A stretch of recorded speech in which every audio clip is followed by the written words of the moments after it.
Olá, pessoal. Sejam todos muito bem-vindos a mais uma mesa redonda do nosso Instituto Baiano de Direito do Trabalho, nosso IBDT.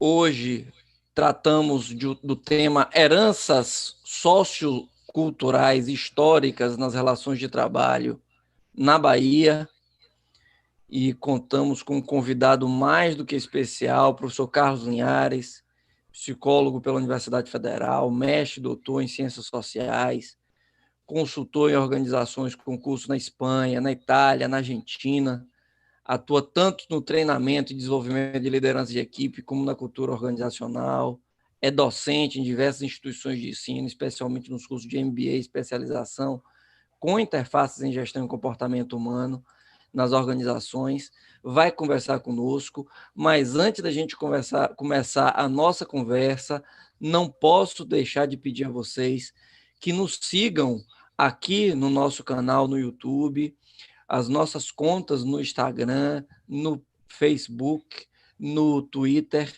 sempre com o IBD Trabalho. Acompanhe as nossas reuniões, temos muito conteúdo de qualidade. A nossa reunião está sendo transmitida ao vivo pelo YouTube, depois vai ficar gravada aí para que todos possam acompanhar. As perguntas vocês podem mandar aqui pelo nosso chat. Deixe seu like, faça seu comentário, isso ajuda muito para que a gente possa conseguir prosseguir produzindo esse conteúdo de qualidade. Bem, em 2020, eu pessoalmente recebi um enorme presente. Eu, que sou um apaixonado pela nossa cidade, pela cidade de Salvador, fiz uma visita guiada pelo Centro Histórico com o professor Carlos Linhares. Foi uma manhã, efetivamente, de uma riqueza incomensurável. Nós, através dessa visita, conseguimos enxergar aquilo o que normalmente nós não vemos, que é a beleza da história da nossa cidade, da cidade de Salvador. Pessoalmente, eu creio que quem não sabe de onde veio, não consegue se situar adequadamente no mundo, não consegue exercer isso de forma plena. Essa pessoa é incapaz de compreender o conduto social que o trouxe, que trouxe até este momento. O nosso instituto, o Instituto Baiano de Direito do Trabalho, nasceu lá em agosto de 1946 e teve como fundadores ninguém menos do que Orlando Gomes, Zé Martins Catarino, Walter da Silveira, Amâncio, José de Souza Neto, Carlos Coquejo Costa, Luiz Pinho Pedreira, Josafá Marinho, dentre tantos outros. O nosso IBDT nasceu em meio ao processo de promulgação da Constituição Federal de 1946 e naqueles tempos ufavam aí os ares da reconstrução de um novo Brasil, de um novo mundo. Saímos da Segunda Guerra Mundial com a necessidade de reformatarmos o direito do trabalho, reformatarmos as relações entre as pessoas. A partir de então, surgiu o que se denominou como a Escola Baiana de Direito do Trabalho, que tem aí grandes nomes, Elcio Gotchal, Quilo Gurgel, Washington Trindade, Otacílio Torres, Antônio Carlos Oliveira, Ronald Amorim, Nilson Sepúlveda, dentre tantos outros, além de Cláudio Brandão, Joselita Borba, Rodolfo Pamplona, Edilton Meirelles, Luciano Martinez, são apenas alguns deles. Parece ser essencial, e esse compromisso histórico que o IBDT sempre teve, da compreensão dos profissionais da área jurídica, exatamente das relações históricas que estão sob o seu olhar. E por isso mesmo é que eu fiz tanta questão de trazer o professor Carlos para a nossa mesa redonda. Professor Carlos, obviamente a história da Bahia se confunde com a história do Brasil de uma grandeza extrema. Fico muito feliz de tê-lo aqui hoje, e a bola está inteiramente com você, porque eu tenho certeza de que será um show. Olha, é uma alegria estar com vocês aqui, um prazer e uma honra conversar com essas pessoas tão ilustres, tão úteis e importantes para a sociedade. E o trabalho ele é central tanto para a psicologia como para a antropologia, né? São as duas áreas que a gente vai tramitar a cultura do trabalho, a cultura é uma cultura que revela para onde a sociedade vai, como ela encara os seus cidadãos, os seus integrantes. Então, eu faço essa dobradinha aqui de antropólogo com psicólogo. Minha formação original é na psicologia, mas logo comecei a trabalhar com grupos em empresas, e comecei a escutar, né, o impacto dos modelos de gestão na vida das pessoas, e comecei a instintivamente procurar traduzir o que era a cultura organizacional, e que aos poucos fui também percebendo que ela está dentro das culturas locais. Então, as culturas regionais conversam com as culturas organizacionais, e é por aí que eu trabalho nessa... Eu lavo a roupa suja das pessoas, muitas vezes lavo os conflitos, faço parte disso, como psicólogo, como instrutor nos cursos, como consultor de processos de gestão de pessoas. A gente vê muito esse impacto. Por exemplo, na chegada do Bradesco para o Baneb, a gente via essa mudança cultural. Mais recentemente, com a fusão Unibanco e Itaú, a gente percebe as resistências, as assimilações de um modelo de gestão. Então, o meu enfoque é muito desse trabalhador do trabalho. Eu trabalho ouvindo as pessoas nesse impacto.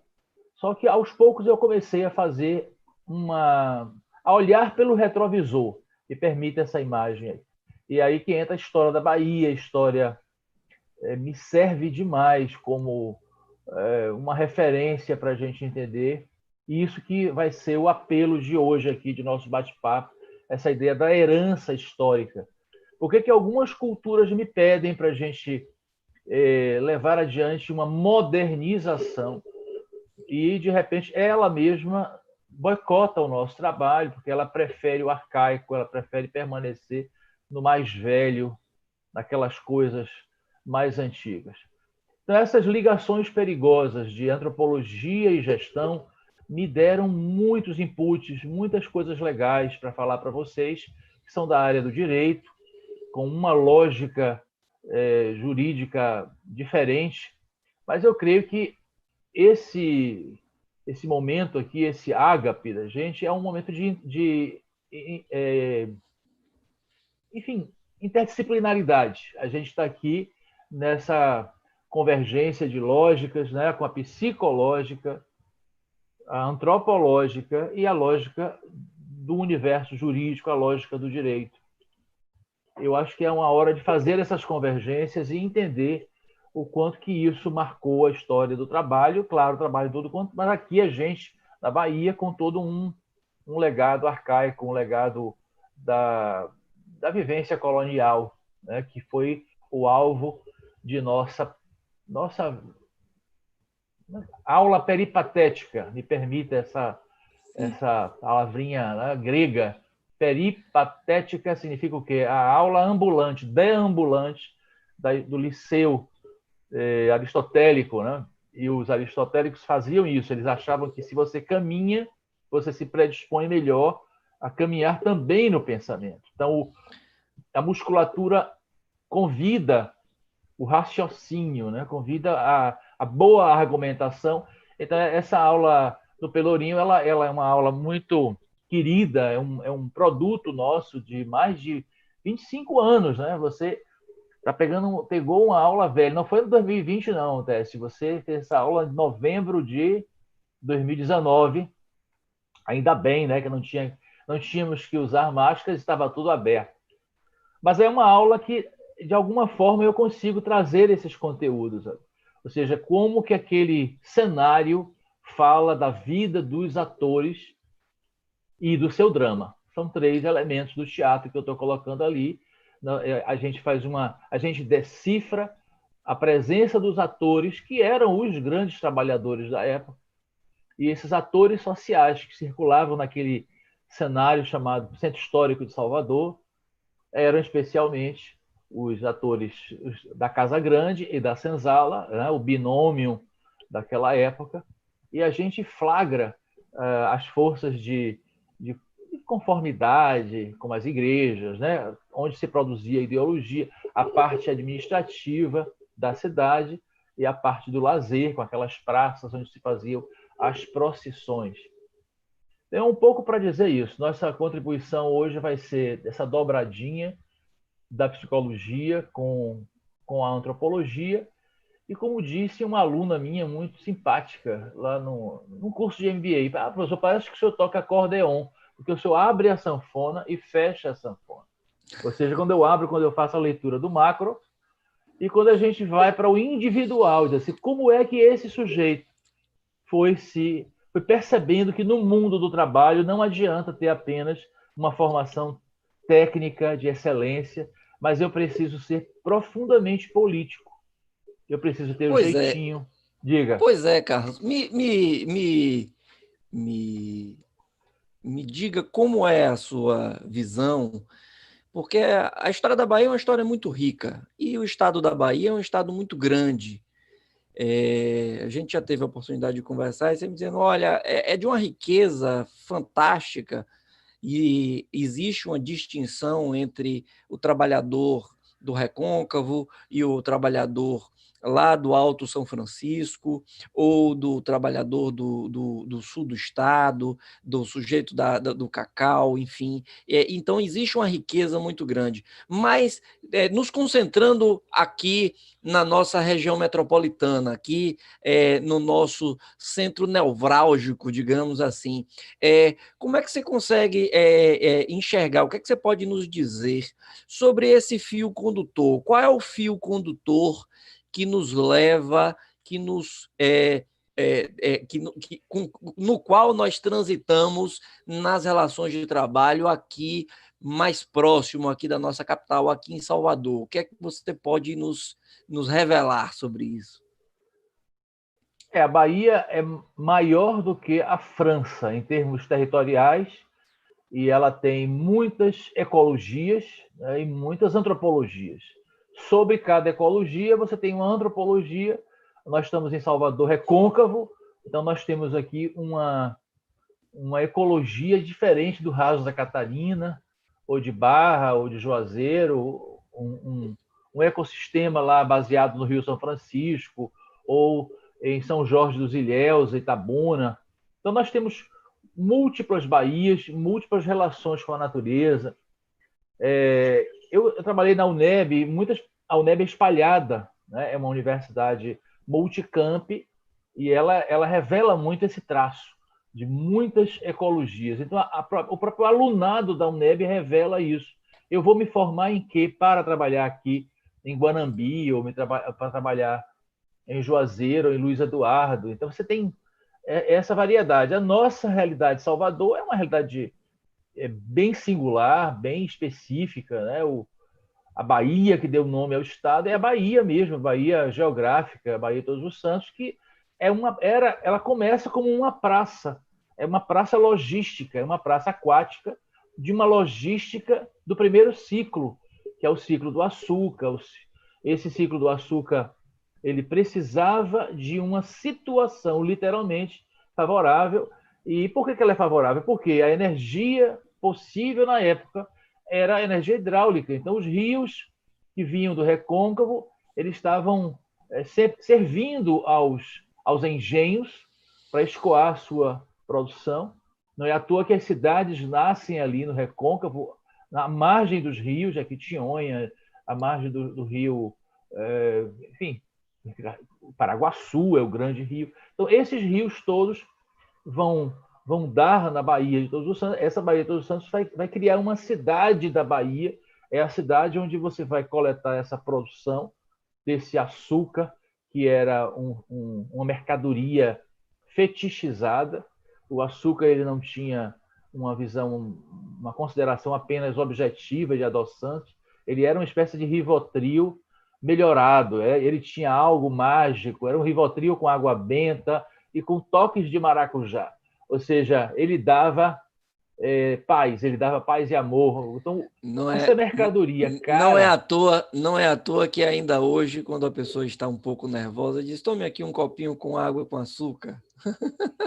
perfeito, bem lembrado. Então, assim, a gente começa a perceber que essa Bahia do ciclo do açúcar, ela marca Salvador, né? Porque a cidade baixa é a cidade do porto, é a cidade que acolhe essa produção açucareira que vinha produzida, evidentemente, pela outra energia da época, que é a energia da tração animal, não é isso? O carro de boi, né? É a tração animal também, porque era a força humana, a força dos escravizados que trabalhavam nesses engenhos. Então, esse recôncavo dos engenhos, esse recôncavo da extração do açúcar, é ele que vai gerar essa grande riqueza. Mais tarde, evidentemente, que você vai ter outros ciclos de produção que vão ficar paralelos, como o tabaco, né? O fumo foi algo muito importante também. Há pesquisas na área de história, eu não me meto nessa parte não, viu, gente? Mas a gente tem sempre que pongar nessas pesquisas. A UFBA é muito profícua nessa produção.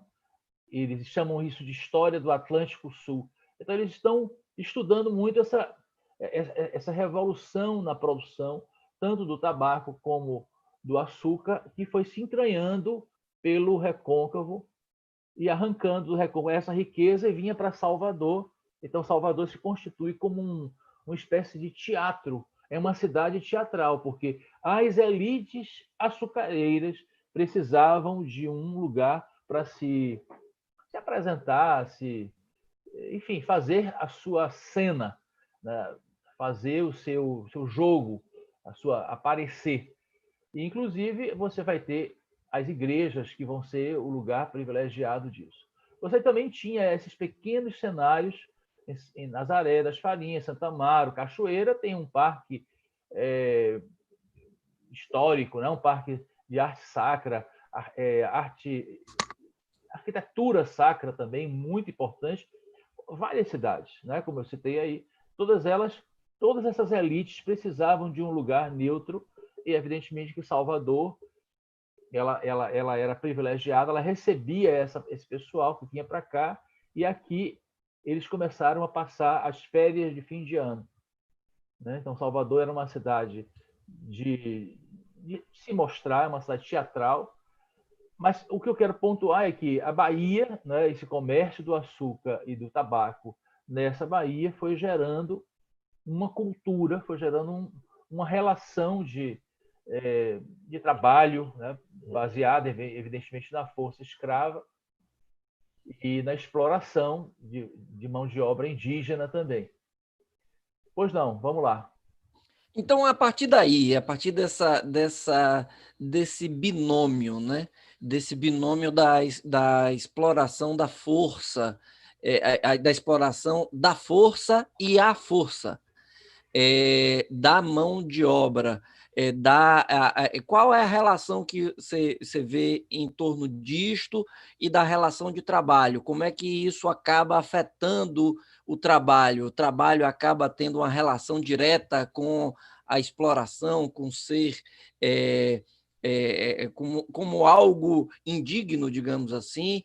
Você acha que isso não é uma construção que deve ser feita? Qual é a sua visão? Como é que você enxerga esse caminho aí, esse conduto?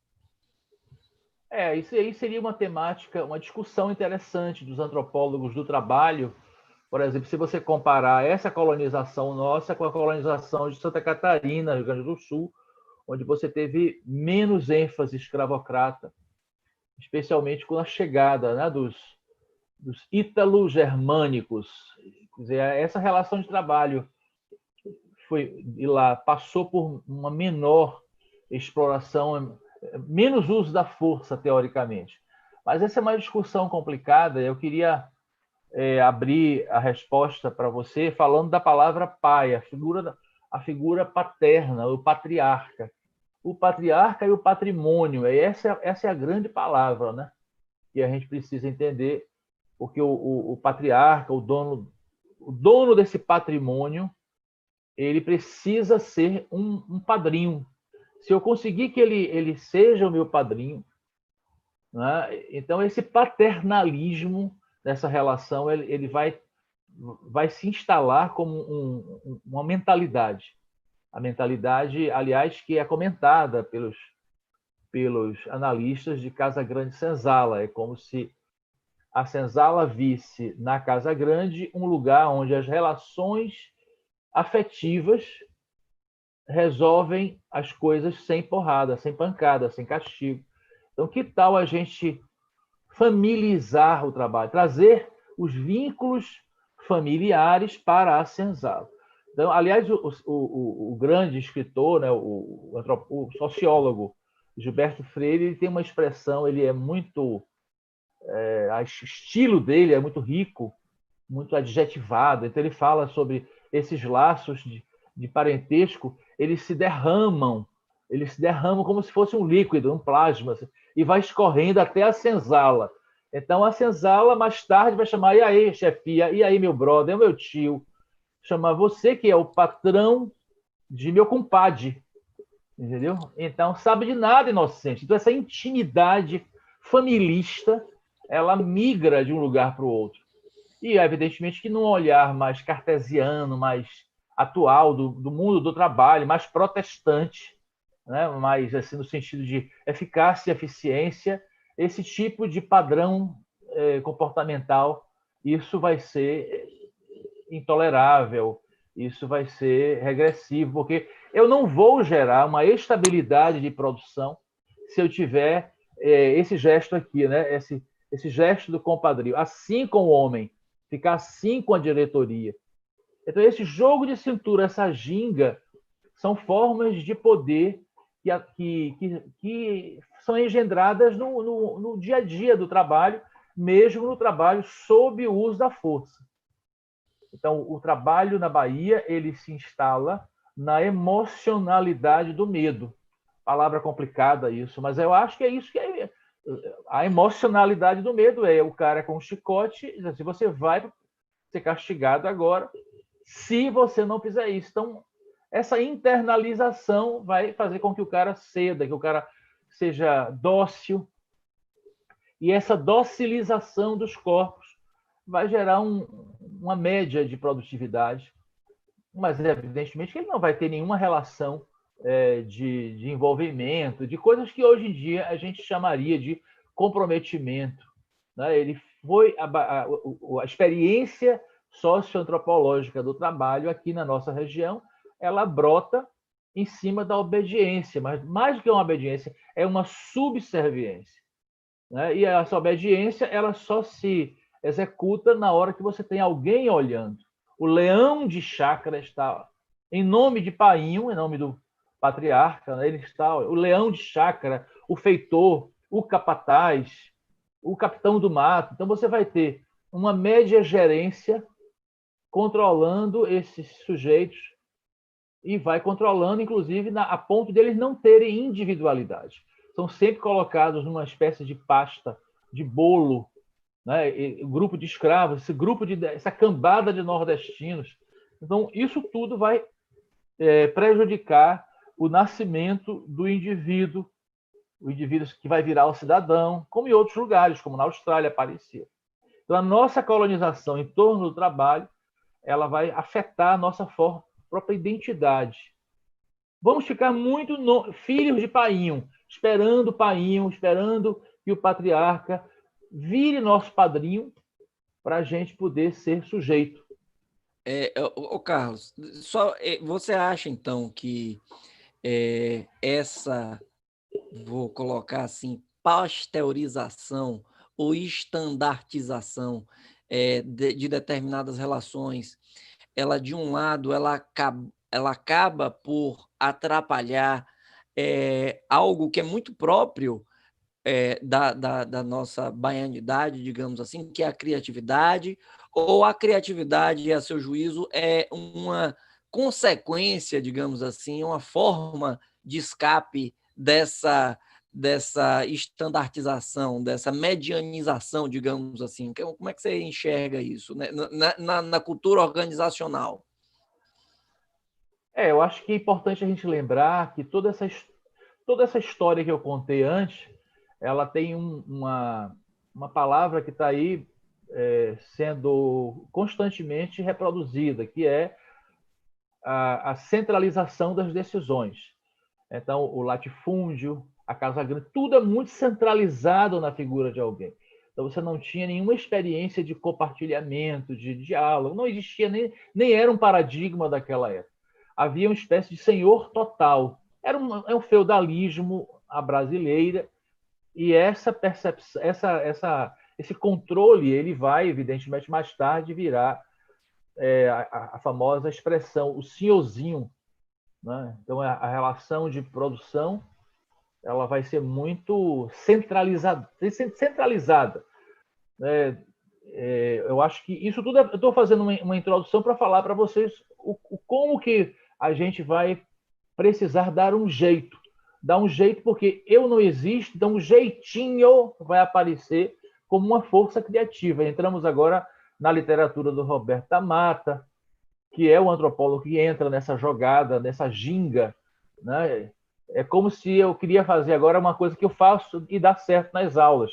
Eu peço que você compare a atitude do Linneu enquanto um técnico sanitarista. Linneu é aquele personagem da Grande Família, um sitcom que foi absolutamente surpreendente para a própria Rede Globo, que falava, né, que como é que um sitcom, um programa desse dura mais de 10 anos, com sucesso, a Globo sempre querendo cortar, porque essa relação de uma pessoa muito dura, rígida, um homem austero, honesto, ético, como Linneu, ele se contrapõe a essa figura criativa, surpreendente, malandra, muitas vezes sem ética, que é o Agostinho Carrara. Né? Então, assim, essa polaridade, né, vai exigir uma dona Nenê negociadora. Né? Essas identidades, como dizem os antropólogos, os literatos chegaram antes. Os literatos falam mais da brasilidade do que qualquer saber. Né? Ninguém entende melhor o Brasil do que Machado de Assis, a Capitu, esse olhar da Capitu, ou João Grilo e Chicó, você acabou de citar aí a palavra criatividade, originalidade. Eles eram vaqueiros ou então pessoas do interior, mas eles driblam o latifúndio, driblam a Igreja Católica, driblam o varejo, enterram cachorra. Né? E no final, driblam o cão, o Satanás. Porque driblam a morte, né? Driblam a própria morte. A própria morte, porque eles conseguem que ela se compadeça. Né? O alto é da compadecida. Ela percebe que há uma lógica nessa ginga, nessa criatividade. Então, a malandragem no trabalho, voltando, é o resultado dessas relações de totalitarismo, essas relações muitas vezes genocidas, né? Essas relações hierarquizadas demais. A hierarquia talvez seja o grande problema, né, no mundo do trabalho, porque a empresa que monta aqui o seu circo, a empresa do Sul, e não entende da nosso sistema de valores hierárquicos. Pense o Wet n Wild, apesar das maracutaias por detrás, mas você vê, eles armam um circo e querem replicar um sistema de relações na Avenida Paralela. E está lá jogada as traças, uma espécie de esqueleto abandonado, enfim, apodrecendo, e que foi resgatado pelo Axé Music. Foi resgatado pela expressão mais original, mais maluca daqui, a nossa expressão mais espontânea, festa de camisa. Então, assim, a gente percebe que se você não dialoga com a cultura local, você não vai conseguir fazer a sinergia. Você fez a pergunta sobre criatividade, eu queria fazer um voo para os Estados Unidos e lembrar apenas que um congresso de gestores da melhor universidade de gestão, de administração, estamos falando de administração formal, administração pública e administração privada. Os grandes pensadores disso faziam congressos numa cidade chamada New Orleans, e durante um desses congressos, nos anos 70, e eles tinham brigado em cima desses argumentos que você falou antes aí. Até que ponto a gente permite a criatividade? Será que não é melhor a gente ficar rigidamente fiel aos protocolos e procedimentos? O que é que vai acontecer se a gente liberar? Acho que a gente vai improvisar, só que eles tomavam drinks, tomavam bourbon e cachaçinha local no final do congresso, escutando show de jazz. E um desses caras, com o radar aberto, acho que com um pouco do efeito da ética etílica, Sim. ele disse assim: gente, o que nós estamos discutindo, aqueles cantores e cantoras estão fazendo. Eles têm uma estrutura musical, mas um permite que o outro irrompa a estrutura. Eles permitem a virtuose, eles permitem o improviso. E o jazz é forte porque quebrou a batuta, não tem mais batuta. Ou seja, existem experiências antropológicas em outros lugares. Aliás, essas escolas todas americanas começaram a fazer uma teoria do jazz, e ela hoje é chancelada. É uma teoria que sai na FGV, sai nas revistas de Harvard. Ou seja, quando é que a gente pode permitir, até que ponto a gente pode fazer esse acordo do jazz? O jazz como uma metáfora do improviso, uma metáfora disso. Existe algo que a gente contrata aqui, mas eu quero que você saia da música. Eu permito que você.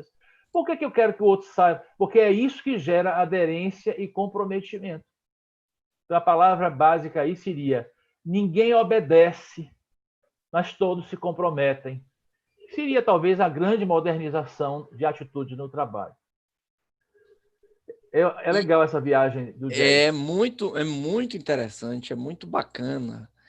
E efetivamente existe aí uma característica, digamos assim, das relações de trabalho, que é a característica da subordinação, tá? A subordinação, ela é algo que caracteriza o vínculo de emprego, exatamente porque, de outro lado, o empregador ele assume os riscos do empreendimento, ele assume os riscos do negócio, digamos assim. Mas, de outro lado, a gente percebe que hoje essa chamada geração Z, né, essa turma mais moderna, mais nova, os jovens que estão chegando aí no mercado de trabalho, eles possuem uma característica, um pensamento, que muitas organizações estão tendo dificuldade, inclusive no âmbito das relações de trabalho, exatamente por força dessa dificuldade de compreender esse binômio, né? Se de um lado existe a necessidade da subordinação, ou seja, de alguém determinar e o outro se comprometer a cumprir aquilo que foi determinado, mas de outro lado também existe essa visão dessa turma que tem chegado aí, né? São jovens do mercado de trabalho. E como é que você enxerga isso, esse tipo de contexto e essa repercussão no âmbito das relações de trabalho? Como é que você vê isso? Rapaz, repetindo, né? É como sair do paradigma da obediência para o paradigma do envolvimento, do comprometimento. Uma palavra que a gente escuta muito na área de gestão de pessoas é aderência à tarefa. Então, você vê hoje experimentos disso, tem gente que filma o frisson que é uma reunião de startup. A galera jovem desse mindset. Eles, inclusive, são donos de um dialeto. Né? Eles falam de design thinking, Scrum, Agile, né? O modo de pensar ágil. A forma de racionalizar as coisas é muito diferente. Totalmente. Inclusive, a lógica de implementar, digamos assim, não apenas soluções, mas de pensar soluções, é diferente. Exatamente, esse é um dilema que nós É. estamos vivendo nessa descentralização, digamos assim, gerencial, dessa descentralização da gestão, de um lado, e do outro, essa necessidade do controle de jornada, de controle de horas por trabalhadas, por exemplo. É. Então, como é que você enxerga isso? Eu acho que a palavra que falta aí é dizer isso aqui. O que é isso? É um smartphone. Acho que essa palavra americana ela precisa ser trazida para esse tipo de análise, né? Por que ele é smart? Ele não é analógico. Então você acabou de dizer, né? Então a smartificação das nossas relações. As pessoas estão com um mega computador na mão, estão com o Zap ligado, né? Durante o expediente, vamos dizer assim. Então, o Smart ele tem o acesso à informação, ele está empoderado. O Smart ele alterou as greves, inclusive aquela greve que teve há uns anos atrás aqui, de cobradores e motoristas de ônibus, né? Que houve uma cisão no sindicato. Eles, durante as reuniões do sindicato, eles filmavam. Então, as pessoas do lado de fora participavam e votavam. Quer dizer, através dessa smartificação, você tem novos poderes, né? Veja o que acontece numa clínica médica. O médico tinha uma sensação de poder, um domínio sobre o seu. E chega alguém com o Dr. Google. Não, doutor, eu quero que a senhora passe, eu converse. Eu fiz vários trabalhos com médicos que estão feridos no seu narciso, é uma ferida narcísica. Também vocês na área de direito. Eu já conheço vários casos, inclusive com magistrados e magistradas que me contaram que durante uma audiência, alguém, não, peraí, eu não terminei de falar, a senhora, por favor, espere eu falar. Quer dizer, o smartificado, ele é um sujeito. Né? Tem um sociólogo que diz assim, que com o fluxo de informação e o potencial de consumo, juntos, vai gerar um outro tipo de autoridade.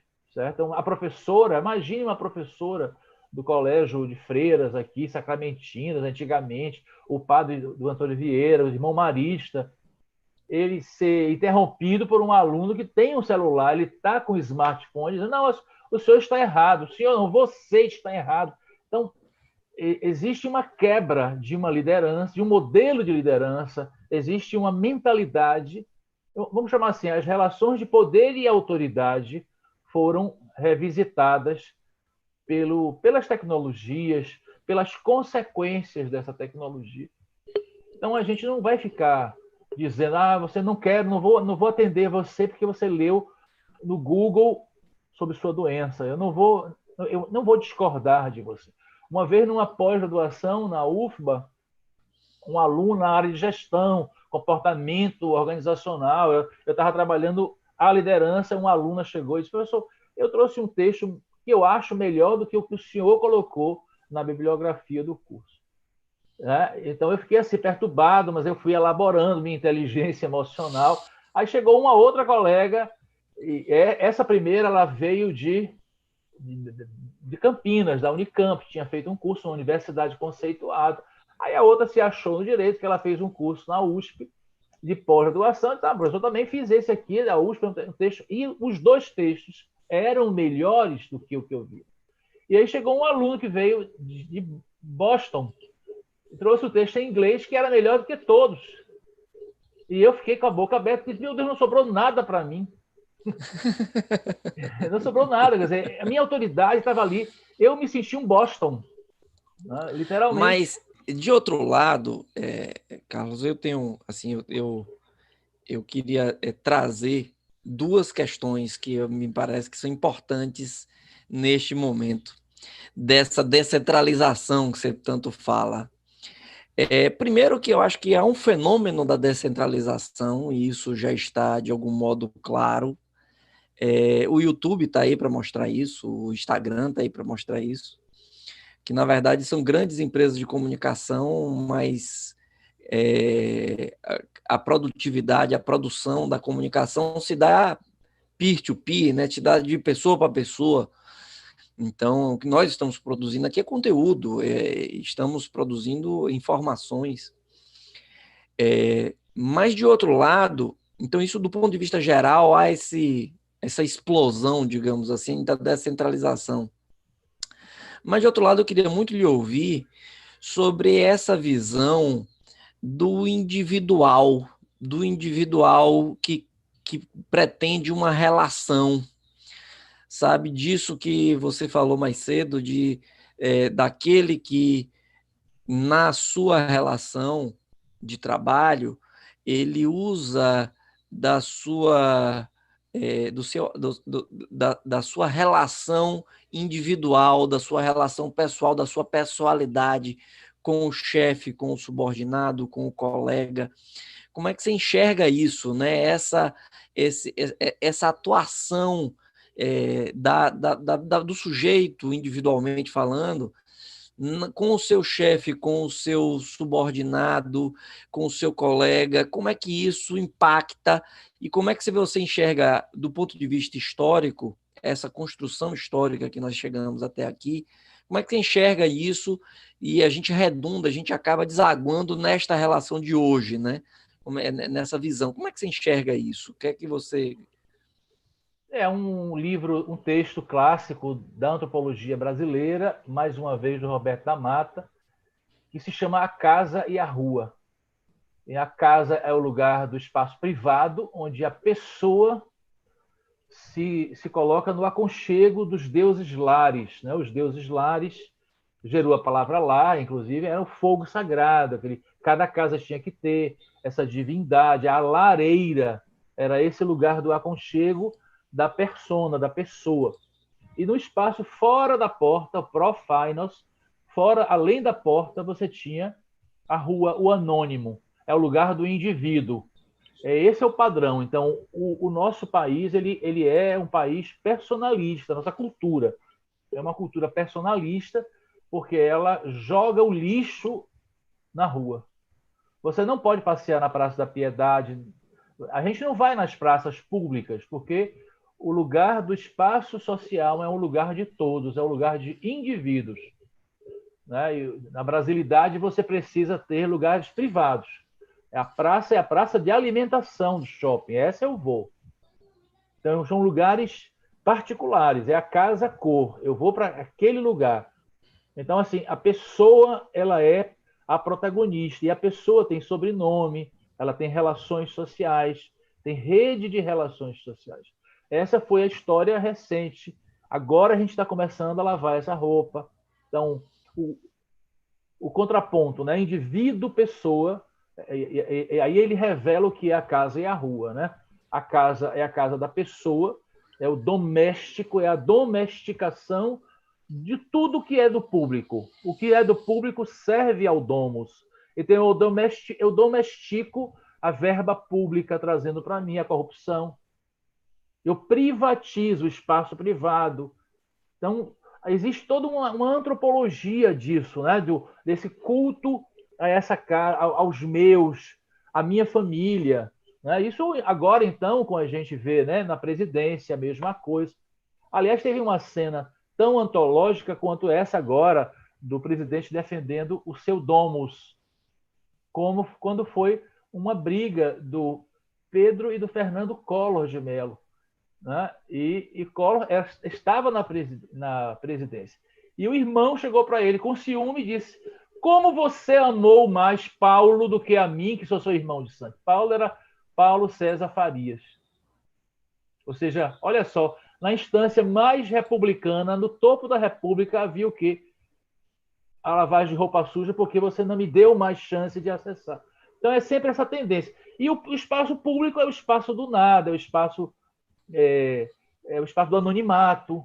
E é diferente em outras culturas, como a Austrália, como o Canadá, como os Estados Unidos, onde é esse indivíduo que vai ter valor. E lá não vai fazer sentido você dizer assim: você sabe com quem você está falando? É típico da casa. Aliás, a casa hoje seria o quê? Seria o camarote do carnaval, seria o topo do trio elétrico aqui, né? E aquele mundo de gente embaixo, assim, os cordeiros protegendo. o nosso carnaval baiano ele é muito pictórico, ele é muito metafórico nesse sentido, de privilégios, dessa ideia de camarotização da vida.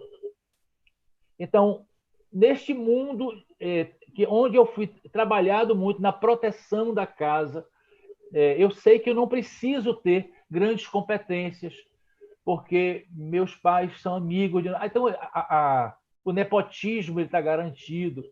Então, as redes de relações sociais é uma chave de interpretação para o Brasil, para a Bahia, né? As redes de relações, os conluios, os Essa, conchavos. você acha que essa visão, né? Essa perspectiva, ela acaba por nos impor que as competências, na verdade, são menos importantes do que a confiança? Seria isso?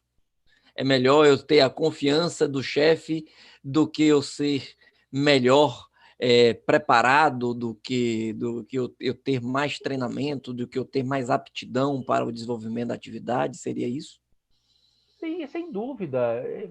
É a diferença de chefe para líder, né? O líder precisa ter competência, ele pode não ter cargo, né? O chefe tem caneta, ele tem caneta. Ele não precisa ter competência de nada, ele não precisa fazer curso de gestão de conflitos. Ele dá um grito e pronto, resolveu o conflito com a ameaça, com a emocionalidade do medo. Ele vai apelar para um arquétipo. Né? Agora, o líder não. Hoje, o líder é aquele que acumula as competências. Então, ele sabe se comunicar, ele sabe que determinada expressão vai gerar assédio moral, vai gerar boicote, ele antecipa que haverá uma sabotagem se ele for assim assado, ele antecipa que existe assédio moral. Então, o líder hoje tem que ser um feixe, um nó de competências, competências psicológicas, competências técnicas. Então, é completamente diferente. Então, quando a gente fala de competitividade e você coloca alguém, né, sem nenhum preparo técnico, psicológico, inteligência emocional, evidentemente que você vai ter um fracasso. Houve uma época que um hospital famoso, que hoje nem existe mais, ele virou um hospital de campanha, fica na Barra, não vou dizer mais nada. Ele era um hospital baseado numa colônia que veio para cá. E ele chamava só profissionais com sobrenomes daquela colônia. E, de repente, as pessoas não começaram a dizer, não, por que eu vou para essa enfermeira só porque ela era da colônia tal? Eu quero a enfermeira que tenha formação em nefrologia. Eu quero a médica que tenha a formação em pediatria. E não porque ela é parente de alguém que criou o clube da colônia. Então, a gente começa a perceber que a mentalidade migra. E, evidentemente, com os planos de saúde, com a massificação, essas coisas todas vão desmoronando. Mas é importante a gente antecipar que esses mesmos modelos continuam desmoronando. Se você se baseia. Agora você acabou de citar essa associação a que você integra, você citou o nome de uma mulher. Não é engraçado? Sim, Patriarcado. sim. Então, hoje, na escuta contemporânea, né, você, poxa, que é isso? Mas uma herança, é um legado, é isso que a gente está falando. Nas relações de trabalho, o gênero e a profissão, né? Essa coisa histórica também, muito viciada. Mas vamos E, lá. e nesse contexto em que nós estamos aí já caminhando para quase uma hora de conversa, então a gente já tem que, daqui a pouquinho acaba, mas nesse momento que nós estamos aí falando do que hoje estão dizendo que é o nosso novo normal, né? Essas novas situações em que nós estamos aí diante desse estado de isolamento em que há que fomos empurrados aí para uma virtualização dos atos da vida, essa própria cultura da smartificação, como você bem colocou, como é que você enxerga algo, um ambiente que tem uma cultura tão rica e tão diferenciada como a Bahia, por força desse caminhar histórico, desse andamento histórico, Como é que você enxerga que a gente pode ser um diferencial, digamos assim? Como é que a gente pode fazer diferença nesse momento em que há uma profusão aí de informação, há uma profusão de dados e há uma profusão de eventos, digamos assim, com essa possível esterilização, né? Essa ausência de uma relação mais personalizada, mais pessoal. Como é que você vê isso? Você acha que esse novo normal a gente tende efetivamente a se afastar desta pessoalidade? Ou essa pessoalidade é inerente a nós enquanto baianos ou nós enquanto brasileiros? Enfim, como é que você enxerga esse fenômeno a partir dessa perspectiva? Bom, as culturas organizacionais elas poderão influenciar nesse sentido, porque elas precisam da homogeneidade. Você precisa de padrões, né? E você está falando do o direito à heterogeneidade, que é o grande paradoxo que a gente vive nas empresas, né? Você precisa fazer com que a pessoa passe a ser homogêneo, mas essa pessoa não entra e não adere se você não respeitar o seu heterogêneo. Você não coloca seu filho numa escola que não seja de criatividade e singularidade. Você elogia os trabalhos que são disruptivos, que são únicos, né? A ideia de customização. Mas tem uma hora que você vai precisar seguir protocolos. Então é esse pêndulo, né, que a gente vai. Só que a gente teria que olhar o macro, e não é minha área muito, essa parte econômica, o novo capitalismo, tudo isso tem uma pressão extraordinária, né? Esse capitalismo de braços dados com a tecnologia que controla tudo. Então há uma tendência forte a se fazer esses processos, né? Os hospitais eles vão tendo um rosto muito parecido no mundo inteiro com a tal da acreditação, né? Você tem, Verdade. inclusive, os birôs que fazem isso.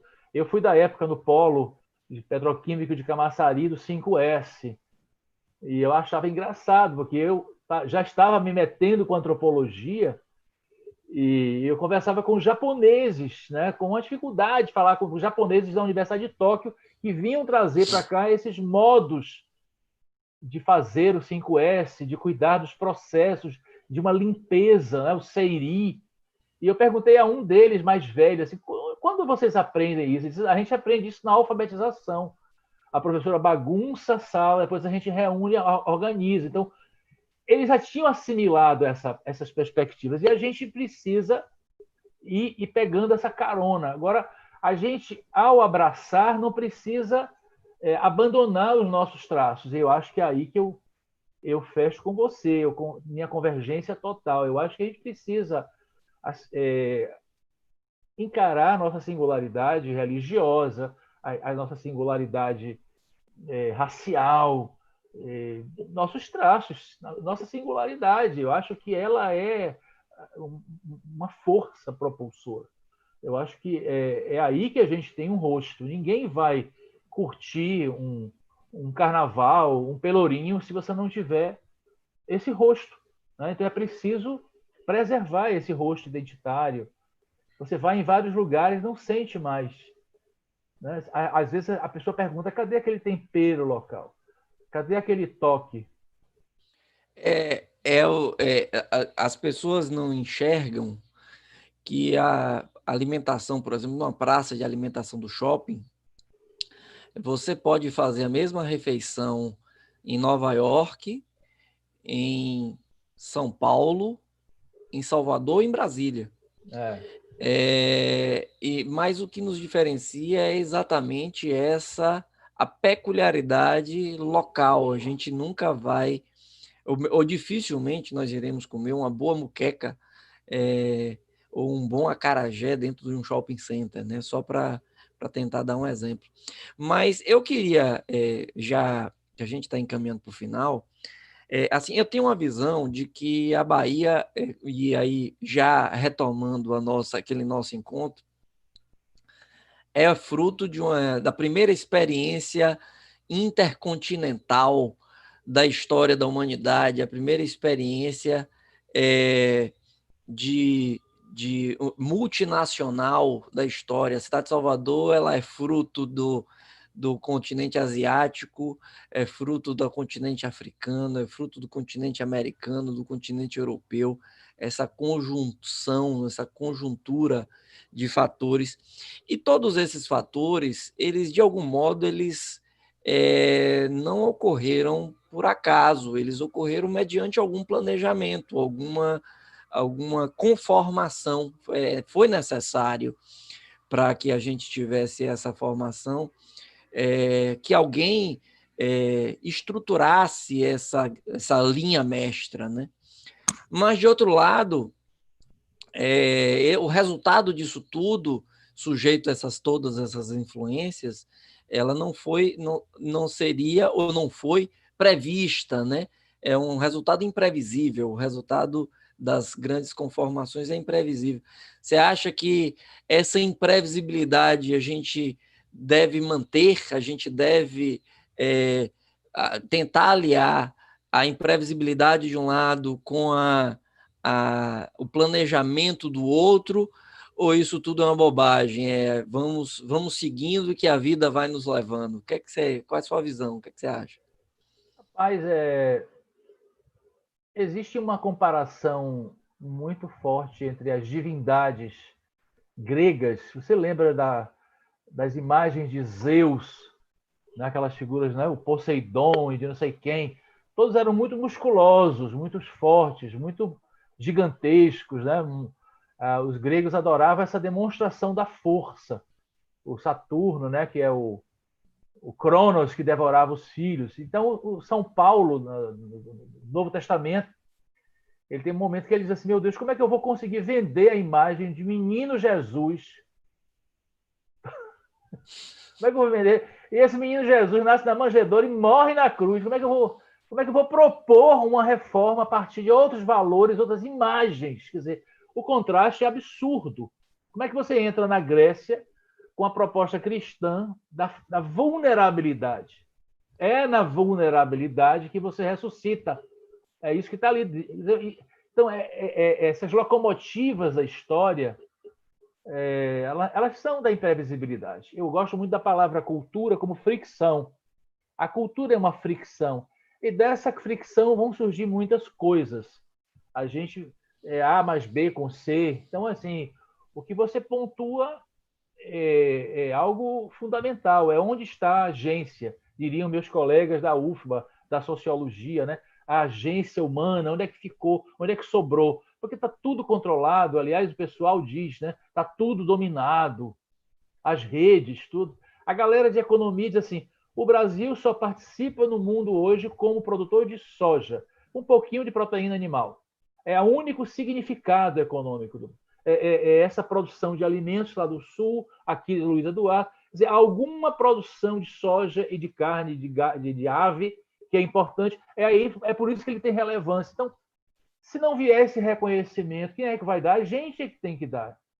A gente é que tem que dar. Então, depende de qual é a ótica que você olha para o nosso cenário, né? Então, a gente está fragilizadíssimo com essa crise. O Cid Teixeira, que era um grande, está vivo e tal, um velhinho, uma pessoa muito querida, historiador, ele usava uma expressão que é a muqueca dos três azeites. Era muito repetida por um bom historiador, meu amigo, que era o Biratã Cardoso, da UFBA. A Bahia é uma muqueca dos três azeites. Você tem três azeites, que é o dendê, o leite de coco e o oliva. E diz assim, você consegue separar esses três azeites? Na hora que você está provando, não, você prova um plural, mas não é caótico. Entendeu? É um plural, mas não é caótico, porque ele é múltiplo. O azeite de dendê, evidentemente, veio da África, o azeite ibérico, né? O azeite doce, como a gente chama, é a oliva, que veio de Portugal, claríssimo, né? E o azeite de coco veio da Índia, veio da Ásia para cá, através das navegações com os portugueses. Então, são múltiplas culturas que confluem, se encontram e geram um rosto. Agora, esse rosto, voltando ao comecinho de nosso conversa, lembre bem, assim, a gente começou o bate-papo sobre a baianidade se expandindo pelos rios do Recôncavo, mas os navios negreiros chegavam aqui, jogavam esse mundo de negros ali. Então, essa singularidade foi eles levando suas comidas, seus atabaques, seus sistemas de crenças. Claro, levavam também todas as marcas da escravidão, mas é assim que foi se plasmando, né, as línguas, o jeje, iorubá, e toda essa cultura vai nascendo aí dessas fricções de um catolicismo que foi retirando deles uma identidade. E o sincretismo talvez seja a palavra que a gente possa terminar. O sincretismo possa ser um pouco isso.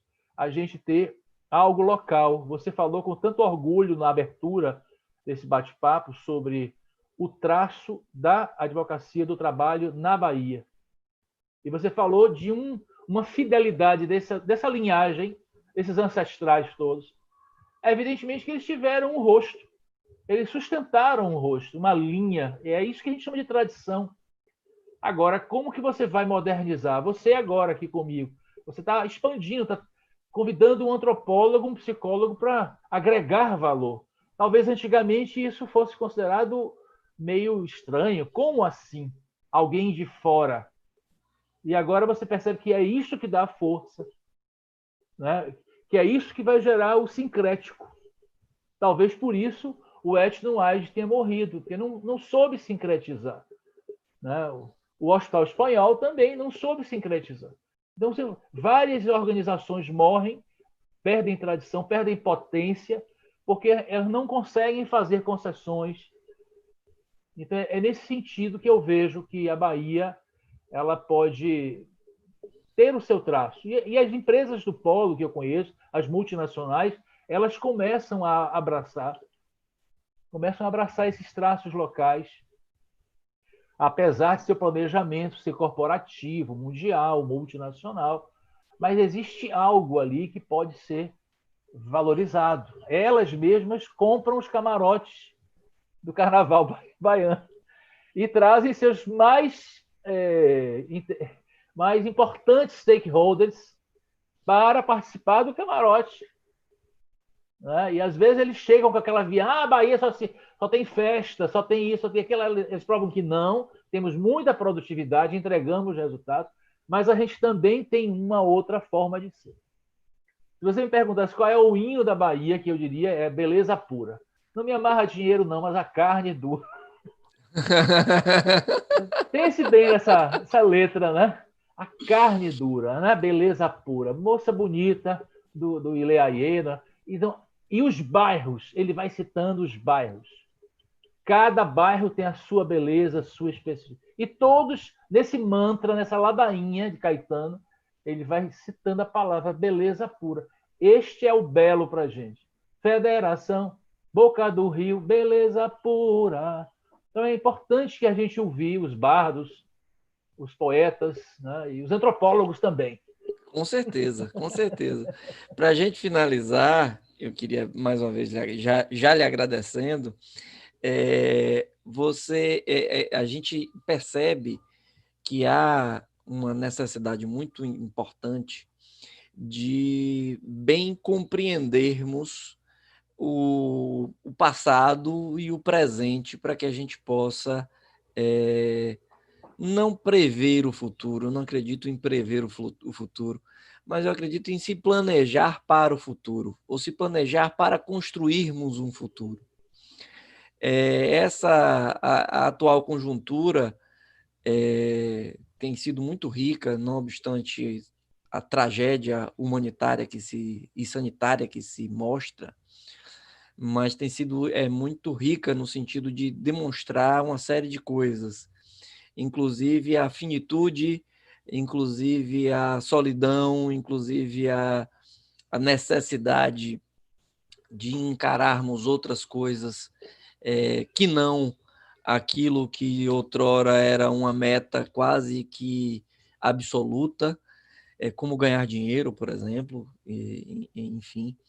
Mas eu gostaria muito de lhe ouvir, nesse contexto, nessa construção, o que é que você enxerga que nós aqui, enquanto Bahia, podemos propor a partir desse viés histórico como uma compreensão de futuro, sabe?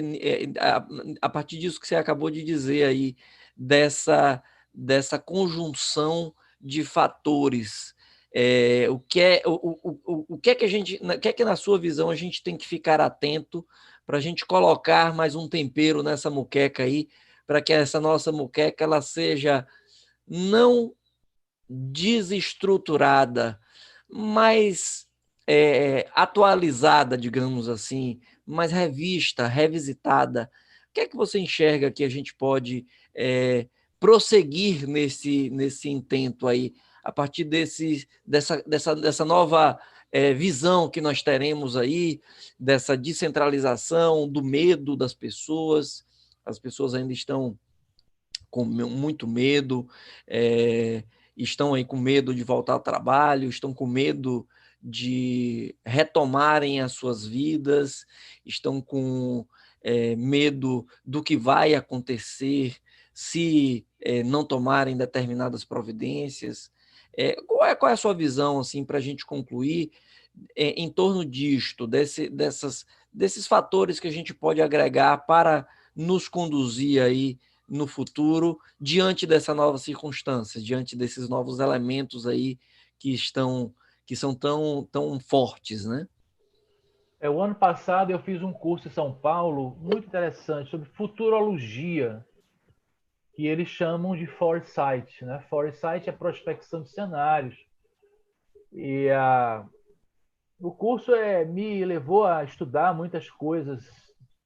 Existe até um doutorado em futurologia nos Estados Unidos, já tem gente com mestrado aqui fazendo esses trabalhos, e tudo, evidentemente, que é calculado a partir do impacto de determinadas tecnologias nas relações interpessoais, nas relações de trabalho. Então, por exemplo, em 2025, eles esperam mais aceleração com 5G. 2033, haverá uma série de... Vai haver um desaparecimento de muitos trabalhos, né? Na sua área, por exemplo, há um computador que disputa assim, com 600 jovens advogados de Harvard, e aquelas mesmas causas são colocadas para um e para os advogados acertam 55% e o Harvard ganha 92%. Né? Diagnóstico de oncologia com jovens enfermeiras, elas acertam 60%, o computador acerta 90%. Então, existe uma série de coisas que estão vindo por aí.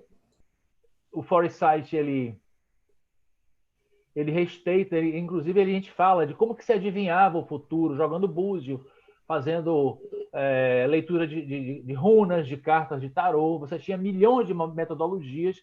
Depois passamos para a ficção científica. A ficção científica ela sempre previu o futuro. E é engraçado que essa previsão de futuro ela tem duas palavras que ficam batendo, que é a distopia e a utopia.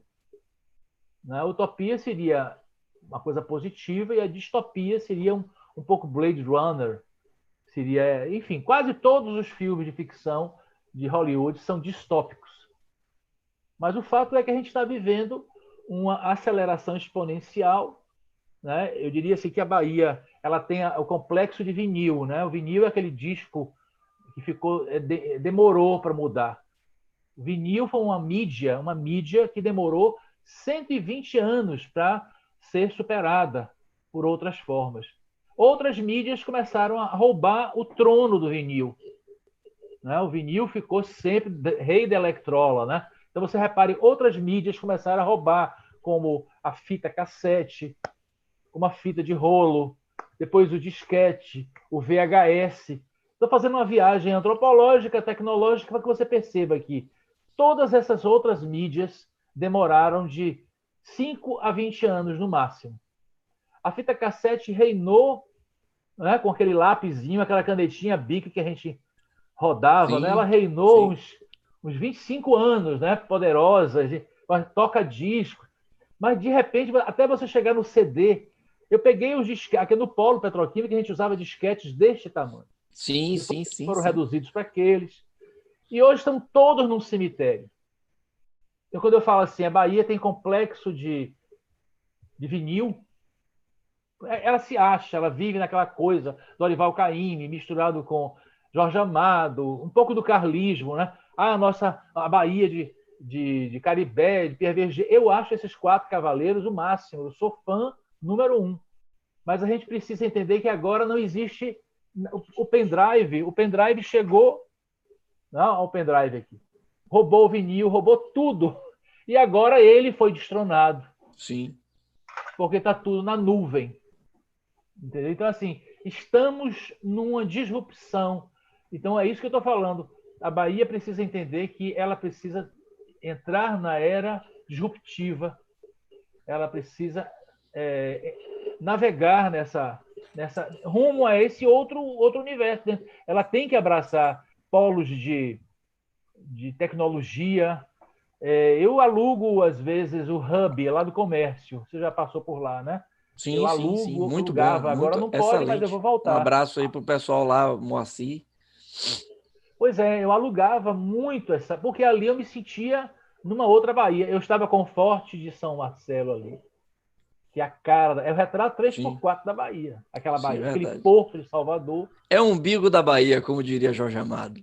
Pois é, exatamente. E aquele comércio, tal, e de repente você entra naquele espaço, aquela jovialidade, aquela galera, e vários foram aí ex-alunos, vêm conversar comigo, eu virava uma espécie de coaching improvisado, mas ali eu sentia, meu Deus, aqui, como naquela escola de tecnologia, que eu me esqueci o nome agora, lá perto do aeroporto, oh, eu esqueci o nome. Pois O bem, Parque Tecnológico? parque tecnológico. Ali eu senti também essa chegada, né? Existe uma utopia, existe uma realidade. Então existe um foresight que a gente pode. O Carnaval está pedindo isso. O Carnaval ele quer permanecer uma festa, mas ele não pode ser uma festa de Casa Grande Senzala, né? Ficar os camarotados e o pessoal do para além dos cordeiros. Isso é over, já acabou. Ninguém quer mais isso. Então, é preciso fazer retraduções, novas assimilações. A sua pergunta mereceria outro bate-papo nosso, né? Porque aonde pode ir a Bahia, né? Como Gil fala naquela música Parabólica Mará, né? Acho ótimo. Aquele é um CD profético. Ele é o Gil, gênio, é o senhor do tempo, tempo rei. Para mim, ele é o orixá do tempo rei. Ó tempo rei. Gil, o Parabólica Mará, eles assim, de Saveiro leva uma encarnação. De Saveiro, quer dizer, o fluxo, né, ele estava falando assim, de parabólica é rápido, mas aquela mensagem de Saveiro. Então, a gente pode ser saudoso do tempo dos saveiros. Eu sou inconformado com o desaparecimento dos saveiros. Eu sou inconformado com certas coisas da perda da Bahia, da identidade pictórica, né? Nosso Pelourinho prova isso, nossa viagem ao Pelourinho. Mas a gente não pode acreditar que o mundo vai esperar uma encarnação para fazer. Sim, Então, assim, a gente tem que começar a entender que o direito do trabalho. Aliás, se o trabalho está sendo impactado com isso tudo, imagine. E vocês do direito também, vocês que trabalham o trabalho no direito, precisam entender que aquele tempo de um saveiro a encarnação precisa passar para outro timing. E agora a Bahia não pode ser associada a isso, ela tem que descobrir um outro tempo. Né? Tem um outro tempo aí, um tempo de oportunidade, um tempo. A Bahia ela é não linear, ela não gosta do tempo cronológico. Cronos, lógico, quer dizer, é o Deus que fatia. Cronos é o Deus do tempo, né? O Deus sim. do tempo linear, que é todo dividido em semanas, segundos, meses e tal. Mas você tem o outro tempo, que é o tempo kairológico, é o tempo kairos, que é o tempo da chance. Ele é circular, ele é ele é diferente, ele é o tempo da chance, né? Ele é logarítmico ou aleatório? Pronto, maravilha. Mas é o grande encontro humano, só se dá no Kairos, certo? Um Novo Tempo, do Ivan Lins. É uma música em Uhum. homenagem ao Kairos.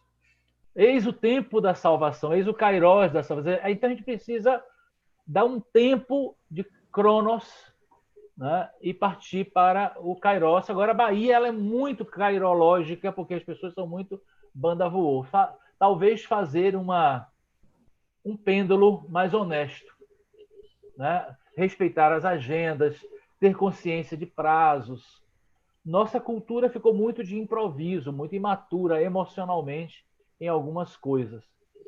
Mas foi um grande prazer poder bater esse papo com vocês aqui agora. E você Pois é, especialmente. eu queria mais uma vez agradecer. Já estamos aí a quase 1h20 de conversa. A gente poderia passar muito mais, passou muito rápido o tempo. Mas mais uma vez agradecer aí, professor Carlos. Se eu recebi o presente do Pelourinho no ano passado, foi tão vivo que parecia ter sido no início deste ano. Mas acabo de receber um segundo presente, que é essa nossa conversa de hoje. Mais uma vez, obrigado, muitíssimo obrigado. O nosso Instituto Baiano de Direito do Trabalho agradece muito a sua participação. Tenho certeza que o pessoal aí está nos acompanhando, está gostando bastante. Um grande abraço mais uma vez e faculto aí para as suas considerações finais e para a gente encerrar. Bom, gente, só agradecer a vocês a atenção dispensada, esse break nesse Brasil dos três apocalipses, né? O apocalipse da pandemia, o apocalipse da péssima gestão e da mortandade, né? De 80 mil vítimas, inclusive meu irmão, que foi esse bolo, e o apocalipse socioeconômico, né? Que a gente já está vivendo e que vai se incrementar.